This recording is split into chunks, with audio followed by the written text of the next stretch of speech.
Alors, dans cette vidéo, nous allons voir comment trouver l'énergie des différentes conformations d'une molécule. Alors, ici, on nous donne la molécule CH3, CH2, CH2, CH3, c'est-à-dire du butane, et on nous demande de trouver de faire le diagramme d'énergie des différentes conformations de cette molécule. Alors, ce qu'on appelle les conformations, c'est par rapport à la rotation sur la liaison carbone-carbone, notamment ici, qui est là. Pourquoi? Parce que si on fait en projection de Newman, ce qu'on avait vu dans le cours, c'est que si je m'intéresse à cette liaison carbone-carbone, d'un côté, j'ai ce carbone qui est relié, si je le fais comme ça, à 2H et à un CH3 de ce côté-là. Et de la même manière, ce carbone-là est relié à 2H et à un CH3 de ce côté-là. Maintenant, en fait, ça c'est une représentation plane, mais qui en fait est en 3D, parce que chaque carbone a une forme tétraédrique. Et donc, si je mets un observateur ici, qui regarde la molécule comme ça, il verra la liaison carbone-carbone donc de ce sens-là, donc du coup en face, donc il ne verra pas, les deux carbones sont superposés. Par contre, il y aura un CH3 qui, lui, par exemple, sera en haut, et il y a deux autres H qui seront décalés, du coup, de 120 degrés, de cette manière-là. Alors pourquoi 120 degrés? Parce que je sais qu'un tour c'est 360, et donc là, 360 divisé par 3, ça me fait 120. Donc là, entre chacun, j'ai 120. Donc ça, c'est pour cet atome de carbone-là, qui est devant, donc qu'on met en très plein. Maintenant, le deuxième atome de carbone, qui est lui aussi relié à CH3, à H et à H, et bien lui, on va le mettre derrière, du coup, pas en très plein, mais à partir du cercle. Et on va avoir, du coup, par exemple, le CH3 qui va être décalé comme ça, le H ici, et le H qui est là. Donc ça, c'est ce qu'on appelle la projection de Newman, qu'on avait vu dans le cours, donc je ne reviens pas dessus en détail, hein. Je vous invite à aller voir le cours pour plus de détails. Et donc l'idée, c'est que si on appelle θ l'angle entre les deux CH3, par exemple, après on peut dire entre n'importe lesquels, entre CH3 et le H, hein, c'est la même chose, et ben je vais pouvoir tracer l'énergie de ces différentes conformations en fonction de θ. Alors ces différentes conformations, parce que ce qui va se passer, c'est que ceux qui sont derrière, le CH3, le H et le H, vont tourner autour de cette double liaison carbone-carbone et vont avoir du coup des différentes conformations. C'est comme si ici le carbone était fixe, donc cette partie-là, et la partie de gauche, elle va tourner autour de la liaison carbone-carbone. Donc c'est bien un stéréoisomère de conformation et non pas de configuration. Alors ce qui va se passer, c'est que nous, on va refaire la projection de Newman, mais au-dessus pour pouvoir tracer le graphique. Et on va voir qu'il y a deux configurations principales qui m'ont intéressé, les éclipsés et les décalés. En gros, si je refais ici mon CH3, H et H, donc qui lui ne va pas bouger, avec le cercle autour, quand je suis en position ce qu'on appelle éclipsée, c'est-à-dire que le triangle entre guillemets qui est derrière est superposé au triangle devant. Donc là on le met légèrement décalé quand même pour bien voir la différence. Donc là, ça par exemple, ça correspond à H et à θ égale 0. Alors là, du coup, on a l'impression que c'est pas 0, mais on fait comme si c'était 0, parce que sinon on ne le verrait pas. Donc ça, c'est la position, ce qu'on appelle éclipsée. Maintenant, il va y avoir une autre position intéressante, qui est la position décalée, là au contraire, où, justement, comme l'indique son nom, c'est décalé, c'est-à-dire un peu comme une espèce d'opposition de phase. C'est-à-dire que devant, c'est toujours les mêmes, par contre, ce qui est derrière, c'est au niveau de la moitié entre les deux, donc à chaque fois ici, le H, et du coup ici, j'aurai le H. C'est-à-dire, là, c'est quand je suis à 60 degrés. Pourquoi? Puisque ici, je suis à 0, ici, je suis à 120. Et donc là, entre les deux, entre 0 et 120, il y a 60. Donc là, en gros, je suis à mi-chemin entre les deux CH3. Ce qu'on voit, c'est que quand je suis θ égale 0, c'est-à-dire que je suis ici, et ben les deux CH3 sont superposés l'un sur l'autre. Et quand ils sont superposés, c'est là où il y a le plus de répulsion entre les groupes d'atomes, parce que ici c'est les plus gros, parce qu'on voit que le reste c'est des H, donc c'est plus léger. Donc comme les CH3 sont les plus gros, et ben c'est là où l'énergie, normalement, va être maximale, parce que les CH3 sont le plus proche. Au contraire, quand le CH3 sera en face, c'est là où justement l'énergie sera la plus basse, puisque les gros groupes d'atomes seront le plus éloignés. Donc quand je suis à θ égale 0, je suis en position, du coup, ce qu'on appelle éclipsée, donc dans cette configuration-là, et donc je suis à l'énergie maximale.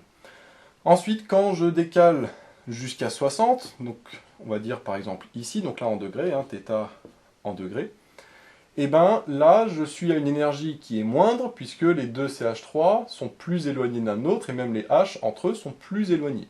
Donc là, je suis à une énergie qui est moindre, que je vais mettre par exemple ici. Maintenant, si je continue, je vais avoir une autre valeur particulière qui va être quand je vais être à 120 degrés. Pourquoi? Parce que quand je vais être à 120 degrés, j'ai le CH3 qui va arriver ici. Donc là, je vais le faire là. Donc là, j'aurai aussi une position éclipsée. Donc là, je vais tout tourner, et donc, finalement, j'ai le CH3 qui va se retrouver là, le H ici, le H ici.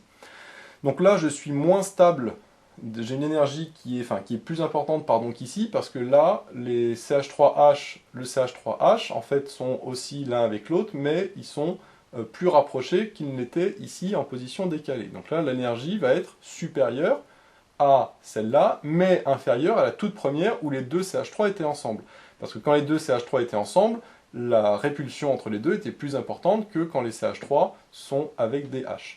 Donc du coup, je vais être plus important que ça, mais moins que ça. Donc là, lui, je vais le baisser un petit peu, par exemple.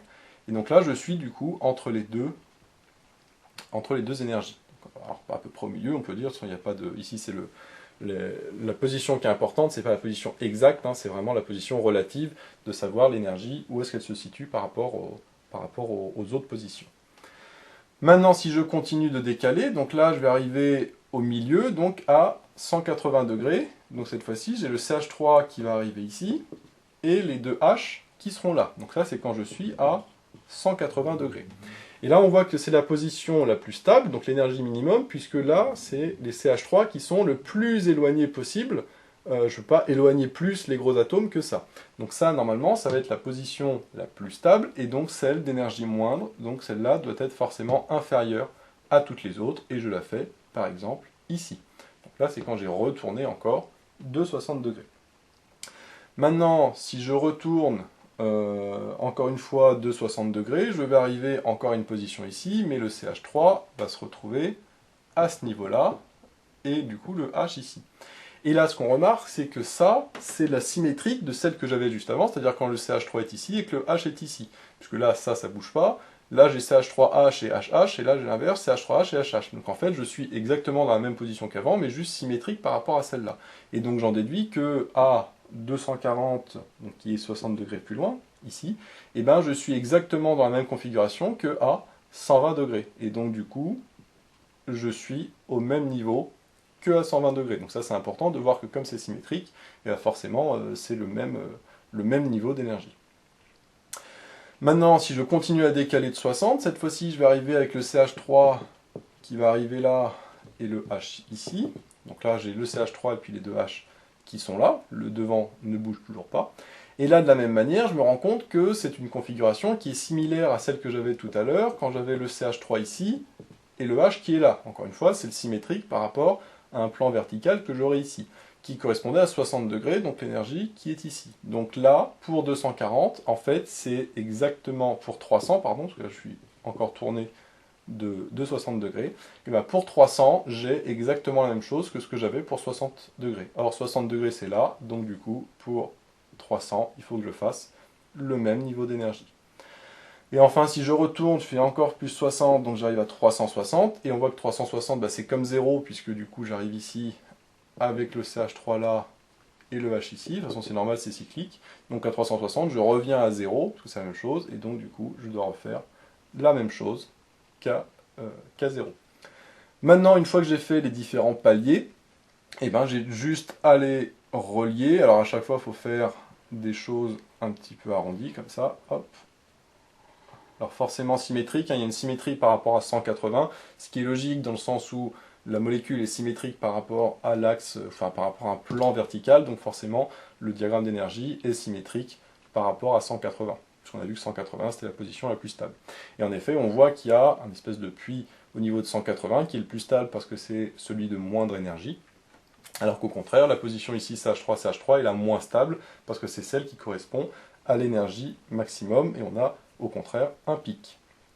Donc voilà un petit peu comment trouver l'énergie des différentes conformations, sachant que il faut bien voir à faire les deux diagrammes ici en position éclipsée, en position décalée, de voir qu'à chaque fois on décale de 60, puisque devant j'ai 120, donc divisé par 2 ça me fait 60, qu'à chaque fois je suis au milieu, ou au contraire aligné. Et donc tous les 60 degrés, eh ben, j'ai une nouvelle énergie, mais attention, ici, comme la molécule est symétrique, eh ben, forcément j'ai une symétrie par rapport à 180, donc bien faire attention à ce que le 120 et le 240 ont la même énergie que le 60 et le 300. Donc ça, c'est en faisant les différents schémas. Là, j'en ai fait que deux, mais bien sûr, on peut faire un schéma pour chaque position, et comme ça, on voit encore mieux la symétrie. Mais ici, pour simplifier, j'ai fait que deux schémas, à chaque fois en faisant tourner ce qui était derrière. Surtout ne pas tourner ce qui est devant, il faut tourner juste ce qui est derrière, ou l'inverse, on peut faire tourner juste ce qui est devant, mais seulement l'un des deux, pour voir du coup à quelle énergie correspond les différentes conformations, et plus les gros groupes d'atomes sont proches, et bien forcément plus l'énergie est importante, et au contraire, quand ils sont éloignés, et bien c'est là où j'ai la moindre énergie. Donc voilà, j'espère que cette vidéo vous sera utile. N'hésitez pas à vous abonner pour être au courant des nouvelles vidéos qui sortiront. J'ai mis le lien dans la description vers l'énoncé de l'exercice, ainsi que vers d'autres exercices sur les stéréoisomères. J'ai également mis le lien vers la page Tipeee où vous pouvez soutenir Méthode Physique. Et moi je vous dis à bientôt pour de nouvelles vidéos.